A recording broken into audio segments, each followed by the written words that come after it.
La nostra copertina è il regalo che ha incartato per noi e per voi Andrea Consonni nella giornata del 6 febbraio. Infatti abbiamo festeggiato insieme a voi 5 anni di Sport Italia.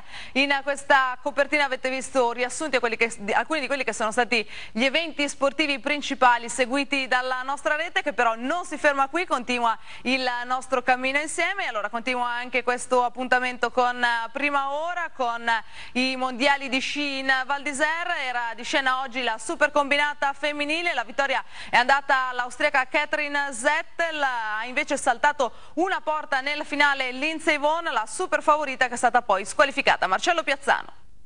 Alle 16 a Twickenham il match inaugurale vedrà proprio gli azzurri scendere in campo contro l'Inghilterra. Stessa cosa però vale per l'Inghilterra, che ha vissuto un avvicinamento a questo Sei Nazioni sicuramente non positivo per i risultati, che ha avuto anche problemi per quel che riguarda gli infortuni. A parlare di motori, nel fine settimana si parlerà infatti di cross, anche se manca ancora un po' per la verità all'inizio del mondiale motocross, ma l'appuntamento con la sfida dello Starcross di Mantova è un appuntamento sempre affascinante nel calendario motoristico. Ci racconta tutto Pietro Balzi.